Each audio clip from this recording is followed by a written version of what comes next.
Hello guys, welcome to my channel. आप सभी को मेरे चैनल पे बहुत बहुत स्वागत है। तो आज जो टॉपिक के बारे में डिस्कस करने वाले हैं वो है old versus new regime of income tax. तो जैसे कि आपको पता है, आज की डेट में old regime versus new regime, दोनों रेजिम आज की डेट में अवेलेबल है। तो दोनों स्लैब अलग अलग है, दोनों के क्लॉजेस जो रूल्स हैं वो अलग हैं। सो कौन सा रेजिम फॉलो करने से, वो अडॉप्ट करने से आपको ज़्यादा बेनिफिट मिल सकता है इनकम टैक्स में, उसके बारे में आज हम लोग डिस्कस करेंगे। आज हम लोग डिस्कस करेंगे वो करेंगे फॉर द फाइनेंशियल ईयर 2023-24 के बारे में। जो न्यू अमेंडमेंट आए हैं इस साल बजट में, उसमें से किसको कितना बेनिफिट मिल सकता है। अगर आप ओल्ड रिजिम फॉलो करेंगे तो कितना बेनिफिट मिल सकता है, और न्यू रिजिम फॉलो करेंगे तो कितना बेनिफिट मिल सकता है इनकम टैक्स में, इसके बारे में डिस्कस करेंगे। ओके, सो ये वीडियो बहुत ही इंटरेस्टिंग होने वाला है। इस वीडियो को अंत तक ज़रूर देखिए so that you can get the actual news और actual benefit of income tax. क्योंकि मार्केट में या यूट्यूब चैनल्स में बहुत सारे वीडियोस अवेलेबल है जिसमें यू कैन गेट कंफ्यूज कि हमें कौन सा फॉलो करना है, कौन सा नहीं करना है। इस वीडियो के थ्रू मैं कोशिश करूँगा आपको क्लैरिफाई करने के लिए कि कौन सा रेजिम है, कौन सा जो द स्लैब है इनकम टैक्स के, वो अगर फॉलो करने से आपको ज़्यादा बेनिफिट होगा, ओल्ड या न्यू। ओके, चलिए देखते हैं, आगे बढ़ते हैं इसके लेके। ये मैंने एक राइटअप बनाया है। देख सकते हैं कि new tax regime versus old tax regime, which one is better, कौन सा बेटर है। ये बहुत लोगों में एक अभी तक एक कन्फ्यूजन है, कौन सा फॉलो करना है, कौन सा नहीं करना है। तो I will try to clarify all your queries, जो आपके डाउट्स है उसको क्लैरिफाई करने की कोशिश करूँगा। Government of India introduced a new optional tax rate regime starting from April 2020। अप्रैल 2020 से ये रेजिम स्टार्ट हुआ है। ऑप्शनल एक था उस टाइम में, अभी भी है ऑप्शनल, कि फाइनेंशियल ईयर 2020-21 से ये स्टार्ट हुआ था एक new tax regime. Based on the amendments proposed in Union Budget 2023, the new tax regime has been made as default one. इस बार जो बजट में डिक्लेयर हुआ है उसमें क्या बताया गया है कि जो न्यू टैक्स रेजिम है यही डिफ़ॉल्ट रहेगा। Although the taxpayer have the option to select the old tax regime if they wish to use it. हालांकि आपके पास ऑप्शन है ही कि ओल्ड टैक्स रेजिम आप लोग भी यूज़ कर सकते हैं अगर आप चाहते हैं।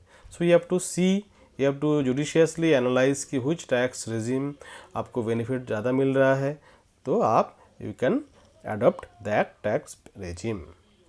ये इस बजट में भी हमें बताया गया है कि न्यू टैक्स रेजिम ही आपके लिए डिफ़ॉल्ट है, ऑल्दो द ओल्ड जो टैक्स रेजिम है वो भी रहेगा। So you have to compare, okay, which one is more beneficial to you.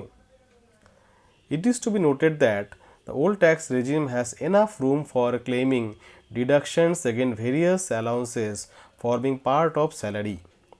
ऐसा हमें पता ही है कि ओल्ड टैक्स रेजिम में बहुत सारे डिडक्शन हम लोग रिबेट ले सकते थे, जैसे कि HRA, LTA, P tax, many deductions are there. हमें but in new tax regime ये आपका जो डिडक्शंस है ये ऑप्शन नहीं है। ये बहुत ही एक बहुत बड़ा डिफरेंस है कि इन ओल्ड टैक्स रेजिम में there is enough room for claiming deductions. Okay, and also for specified investments, oblique expenses such as public provident fund, national pension system, repayment of housing loan, payment of tuition fee etc. अगर हम housing loan ले चुके हैं उसका interest भी आपको इसमें benefit मिल सकता है, प्रिंसिपल का भी डिडक्शन मिल सकता है, एज वेल एज इन्वेस्टमेंट अगर हम करते हैं LIC में, PPF में, न्यू पेंशन स्कीम में, उसके भी हमें बेनिफिट मिल सकता है under old tax regime. But ये आपको ध्यान रखना है, न्यू टैक्स रेजिम में ये कोई भी आप बेनिफिट नहीं ले सकते, कोई डिडक्शन आपको बेनिफिट नहीं मिलेगा।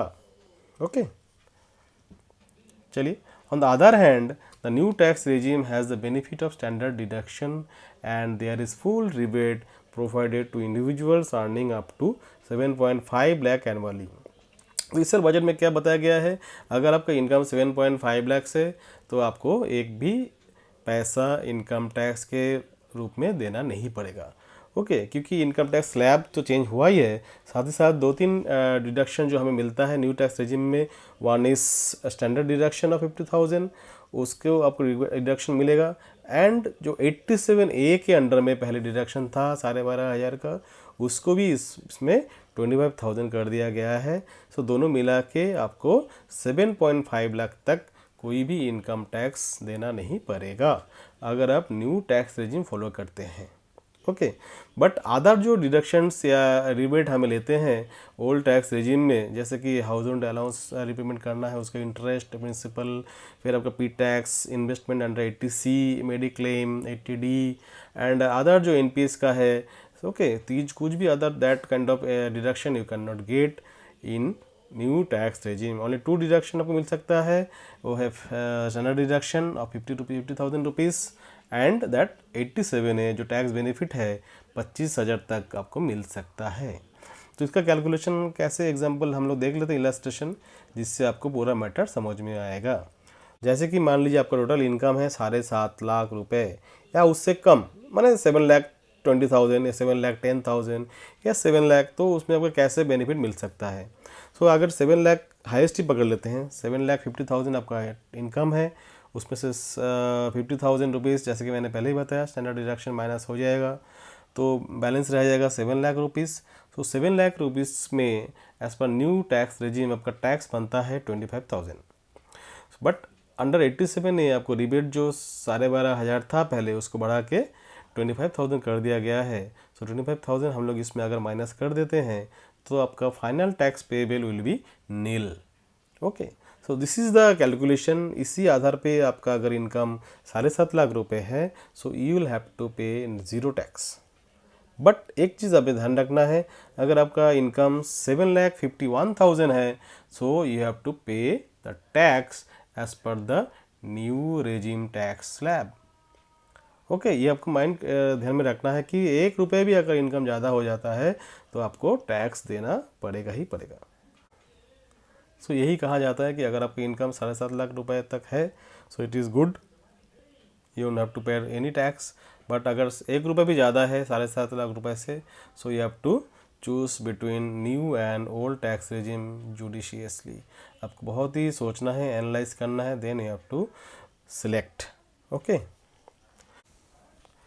तो चलिए देख लेते हैं व्हाट आर द एग्जम्पशंस और deduction we can get under old tax regime. क्या क्या हमें मिल सकता है जो न्यू टैक्स रेजिम में हमें नहीं मिल सकता है।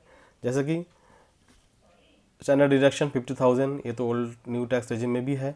बट बाकी जो डिडक्शंस है, जैसे कि हाउस रेंट अलाउंस का डिडक्शन मिलता है, अगर आप रेंट पे रहते हैं तो रेंट अगर आपका जो कैलकुलेशन के आधार पे उसका भी आपको बेनिफिट मिल सकता है, एग्जम्पशन। देन प्रोफेशनल टैक्स अगर आप पेमेंट करते हैं स्टेट गवर्नमेंट को, किसी किसी स्टेट गवर्नमेंट में ये एप्लीकेबल है कि आप you have to pay professional tax on your income, so वो भी आपको अप टू 25,100 रिबेट मिल सकता है। लेकिन डिडक्शन अंडर 80 TTA 80 TTB जो इंटरेस्ट ऑन सेविंग्स अकाउंट है, उसमें भी आपको मिल सकता है up to 10,000 rupees. Then tax deduction on entertainment allowance, वो भी आपको मिल सकता है। तो ये जो सारे मैं डिस्कस कर रहा हूँ, ये सारे deductions you can not avail in new tax regime, please keep in mind. So next क्या है, interest payable on home loan for self occupied और any vacant property under section 24, ये भी मिल सकता है। कितना अमाउंट तक, अब 2 लाख। सो 2 लाख तक अगर आप इंटरेस्ट देते हैं उसका you can get the benefit under income tax act. Okay, then deduction of ₹15,000 allowed from family pension under clause 2A section 57। Next क्या है, tax saving investment deductions under section 80C जो 1.5 लाख तक हमें मिल सकता है, वो भी आपको ये बेनिफिट न्यू रेजिम में नहीं मिलेगा। जो 1.5 लाख तक हमें मिलता है, डिफरेंट काइंड ऑफ इन्वेस्ट हम लोग करते हैं LIC में, PPF में, ये लेकिन benefit you can not get in new tax regime. Okay, so बाकी जो रिलीफ्स और एग्जम्पशन या डिडक्शन जो भी बोलिए जो है अंडर ओल्ड स्कीम, ये आपका न्यू स्कीम में नहीं है। सो ये up to very take decision judiciously कि आपको कौन से में जाना है। अगर आपको ये सारे बेनिफिट आपको मिलता है, so obviously you should go for old regime. And अगर ये सब इन्वेस्टमेंट आपका नहीं है, होम लोन नहीं है, then also you have to analyse कि आप कौन से रेजिम में आपको ज़्यादा बेनिफिट मिल सकता है। सो जैसा कि मैंने बताया कि ये सब बेनिफिट तब ओल्ड रेजिम में मिलेगा, बट न्यू रेजिम में आपको ओनली 50,000 स्टैंडर्ड डिडक्शन मिल जाएगा एंड 87A के आधार पे 25,000 आपको मिलेगा। So this is the thing. So you have to think very cautiously, you have to select very cautiously कि which tax regime is more beneficial for me. अगर आपको ये सब डिडक्शन अवेलेबल करना चाहते हैं सो आप इसलिए आपको ओल्ड टैक्स रेजिम में आपको जाना चाहिए. अगर आप इनकम कम है so you can go for new tax regime. चलिए इसके इलस्ट्रेशन में हम लोग देख लेते हैं. अगर इनकम आपका पर्टिकुलर इनकम है तो उसमें न्यू टैक्स रेजिम में कितना बेनिफिट मिलेगा, tax benefit, old tax regime में कितना बेनिफिट मिलेगा, इसके इलस्ट्रेशन भी हम लोग देख लेते हैं सो that you can understand the thing in better way. चलिए सो एक इलस्ट्रेशन है under old tax regime and new tax regime. Suppose जो आपका एनुअल इनकम है 15 लाख रुपए है, तो ये 15 लाख अगर आपकी इनकम है तो आप कौन सा टैक्स रेजिम में आपको फॉलो करना है, इसके बारे में आज हम लोग इसमें डिस्कशन में देख लेते हैं सो that you can gate A clear view. आपको क्लियर पिक्चर इसमें मिल जाएगा कि मुझे कौन सा मोर बेनिफिशियल है. जैसे कि आप देख ही पा रहे हैं ओल्ड टैक्स रेजिम में आपको 50,000 का बेनिफिट मिल रहा है standard deduction, new tax regime में भी मिल रहा है, but other benefits you can not get in new tax regime. जैसे कि मेरा 80C में 1.5 लाख रुपए का बेनिफिट मिल गया ओल्ड टैक्स रेजिम में. हाउस रेंट अलाउंस में मुझे 50,000 मिला है. ये डिपेंड करता है आपका सैलरी कितना है और आपका HRA कितना पेमेंट कर रहे हैं मकान मालिक को, उसके कैलकुलेशन के आधार पे ये अमाउंट डिसीजन आता है कि 50,000 मिलेगा कि 1 लाख मिलेगा, इट डिपेंड्स.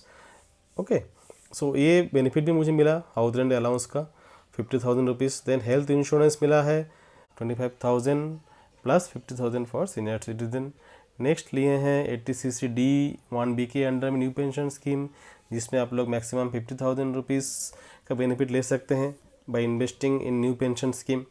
वो भी इधर मिल गया हमें, लेकिन ओल्ड रेजिम में सब कुछ मिल गया बट न्यू रेजिम में हमें ये सब बेनिफिट नहीं मिला. क्या मिला? ओनली स्टैंडर्ड डिडक्शन रुपीज़ मिला 50,000 रुपीज़, ये दे सकते हैं. ओके सो यहाँ पे देख रहे हैं कि टोटल डिडक्शन जो है ओल्ड टैक्स रेजिम में हमें मिला है 3,75,000 की, whereas under new tax regime only 50,000 rupees का ही हमें मिला है total deduction and exemptions. So net taxable amount कितना आ गया? अगर माइनस करेंगे तो 11,25,000 under old tax regime and under new tax regime it comes to 14,50,000 rupees. Okay तो यहाँ पे जो डिडक्शन दिया गया है इसके बाहर भी बहुत सारे डिडक्शंस है जो एग्जाम्पशन है जो मिल सकता है. जैसे कि मैंने पहले ही बताया था professional tax. Okay tuition fee का यहाँ मिलता है, ट्यूशन फ़ी का 2 जगह पे मिलता है. जैसे कि अंडर सेक्शन 10 में है मिलता है 100 रुपीज़ पर मंथ पर चाइल्ड. अगर आप चिल्ड्रन एजुकेशन अलाउंस आपको मिलता है तो that can also be we can get the benefit कि 100 रुपीज़ पर मंथ पर चाइल्ड रुपीज़ 1200 पर ईयर हम लोग इसको रिबेट मिल सकता है. ओके चिल्ड्रन एजुकेशन और tuition fee what ever you may call इसके अंडर में. फिर प्रोफेशनल टैक्स में भी आपको माइनस डिडक्शन मिल सकता है. अभी देख लेते हैं टैक्स स्लैब क्या क्या है और इनकम टैक्स कैसे कैलकुलेट करेंगे. ओके तो टैक्स स्लैब देख लेते हैं. ओल्ड टैक्स रेजिम में टैक्स स्लैब क्या है, इसमें कोई चेंजेस नहीं है फॉर द फाइनेंशियल ईयर 2023-24 के लिए. जैसे कि 0 to 2,50,000 0% tax, 2,50,000 to 5 lakh 5%, 5 lakh to 10 lakh 20%, और 10 lakh to 15 lakh 30%, 15 lakhs and above 30%. Means 15 lakh and above आपको आपका टैक्स इनकम है तो यू हैव टू पे 30% income tax of your income. Okay यहाँ पे अमाउंट भी मेंशन कर दिया है आपकी सुविधा के लिए. On the other hand under new tax regime tax slab क्या है? 0 to 3 lakh 0, 3 lakh to 6 lakh 5%, 6 lakh to 9 lakh 10%, 9 lakh to 12 lakh 15%, 12 lakh to 15 lakh 20%, and 15 lakh and above 30%. So this is the income tax slab. और इसी income tax slab में अगर आप इस income को डालेंगे जो हमने पहले दिखाया यहाँ पे 11,25,000 और 14,15,000, ये न्यू टैक्स रेजिम और ओल्ड टैक्स रेजिम में अगर कितना टैक्स आता है चलिए देख लेते हैं. सो इसमें जो हमने कैलकुलेट किया है साइड में आप देख ही रहे हैं, इसमें आपका ओल्ड टैक्स रेजिम में टोटल टैक्स आ रहा है 1 lakh rupees, virus new tax regime में आपका टैक्स आ रहा है 1,40,000 रुपीज़. इसमें if your income is 15 lakh. Okay, और इसमें जैसा कि बताइए दोनों केसेस में एजुकेशन सेस हमें देना पड़ता है 4%, सो वो भी ऐड कर देते हैं। तो total tax plus education cess you have to pay 1,04,000 under old tax regime and 1,45,600 under new tax regime if your total income is 15 lakh. So इसी कंपैरिजन में आप लोग को ये क्लैरिफाई हो जाना चाहिए कि इसमें old tax regime is more beneficial than new tax regime. New tax regime किसके लिए मोर बेनिफिशियल है? जिसका इनकम कम है, जिसका इनकम बिलो 7 लाख है और 7,50,000 है, या जिसके पास कोई डिडक्शन के लिए कोई भी सुविधा नहीं है, मान लो उनके पास कोई इन्वेस्टमेंट नील है, हाउस लोन नहीं है, कुछ भी नहीं है, so they can opt for new tax regime. But if you have the investment and in house loan and other different things, mediclaim and all, so you can avail the old tax regime, जिसमें ये total benefit आपको मिल सकता है और आपको income tax भी बहुत ही कम देना है as compare to new tax regime. So this was the total discussion, total clarification. अगर आपको चाहिए तो आप मुझे कमेंट बॉक्स में लिख सकते हैं किसी भी मैटर पे, इनकम टैक्स में अगर आपको कोई भी क्लैरिफिकेशन चाहिए, you can write to me in comment box and मैं आपको रिप्लाई करूँगा। Okay, this is the total discussion today regarding old tax regime and new tax regime. कौन सा ज़्यादा बेनिफिशियल है आपके लिए? क्वेश्चन ये बताया जा सकता है कि old tax regime is still beneficial then new tax regime. हालांकि इसको डिफ़ॉल्ट कर दिया गया है for the financial year 2023-24 onwards, but still हमें ऑप्शन एक दिया गया है ओल्ड टैक्स रेजिम का, तो उसका बेनिफिट हम लोग ज़रूर लेंगे और इनकम टैक्स हम लोग सेव कर सकते हैं। Okay guys, so this was for today. अगर आपको वीडियो अच्छा लगा तो ज़रूर लाइक कीजिए, शेयर कीजिए और इस चैनल को सब्सक्राइब कीजिए, ताकि income tax and other government rules के ऊपर आपको नया नया अपडेट मिल सकता है और आपको बहुत सारी जानकारी भी मिल सकता है। Thank you very much.